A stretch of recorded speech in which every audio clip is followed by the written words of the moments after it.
ক্ষুদ্ৰ উদ্যোগ স্থাপন কৰা সকলৰ বাবে আশাৰ বতৰা কঢ়িয়াই আনিছে এটা বিশেষ বিত্তীয় প্ৰতিষ্ঠানে। ইতিমধ্যে এই বিত্তীয় প্ৰতিষ্ঠানৰ হাতত ধৰি সফলতাৰ বাটত আগুৱাই গৈছে ৰাজ্যৰ হাজাৰ হাজাৰ নিবনুৱা যুৱক যুৱতী। বন্ধন বেংক নামেই যাৰ পৰিচয়। বন্ধন বেংকে উপাৰ্জনৰ বাট মোকলাই দিয়ে এইগৰাকী মহিলা। এইগৰাকী মহিলাৰ নাম হৈছে ৰীনা কেওট, ঘৰ হোজাই জিলাত। আৰ্থিক অনাটনৰ ফলত এটা সময়ত পৰিয়াল পোহপাল দিয়াৰ ক্ষেত্ৰত যথেষ্ট অসুবিধাৰ সন্মুখীন হৈছিল ৰীনা কেওটে।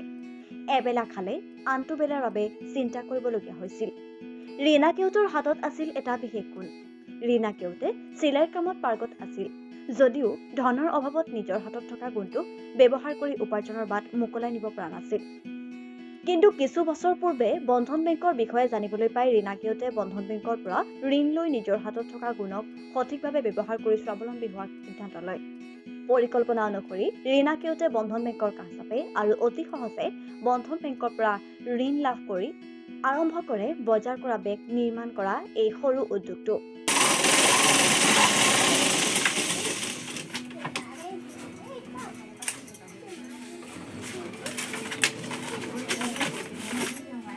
আজি ৰীনা কেওট এই উদ্যোগটোৰ উপাৰ্জনেৰে পৰিয়াল পোহপাল দি আৰু বন্ধন বেংকৰ ঋণ পৰিশোধ কৰাৰ লগতে নিজৰ ভৱিষ্যতৰ বাবেও জমা কৰিছে কিছু ধন। বন্ধন বেংকৰ পৰা লাভ কৰা সহায়ৰ হাতৰ বাবে হোজাইৰ এইগৰাকী মহিলাই প্ৰতিষ্ঠানটোৰ চিৰকৃতজ্ঞ হৈ থাকিব বুলি জানিবলৈ দিয়ে। ভৱিষ্যতে বন্ধন বেংকৰ পৰা আৰু অধিক ঋণ লৈ নিজৰ এই উদ্যোগটো ডাঙৰ কৰাৰ পৰিকল্পনা কৰিছে ৰীনা কেওটে।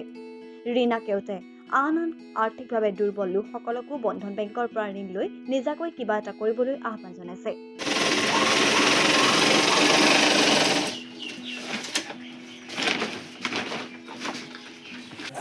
মই এতিয়া বেগ বিজনেছ কৰি আছোঁ আৰু ইমান ভালে চলি আছোঁ। আগত ইমান কষ্ট হৈ আছিল, এতিয়া এই বেগটো ধৰিছোঁ ইমান সংসাৰটো ভালে মই লৈ আছোঁ এতিয়া।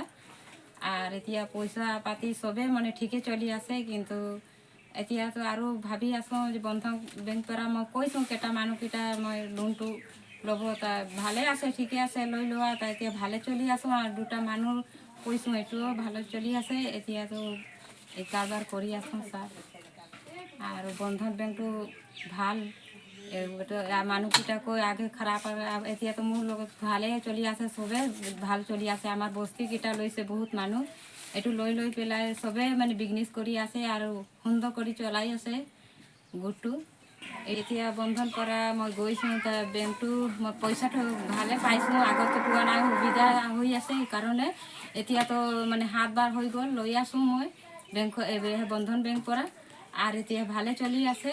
আৰু ফটক কৰি লোনটো হৈ গ'ল আৰু কোনো অসুবিধা নাই, এইটো বেংকটো ভালেই আছে।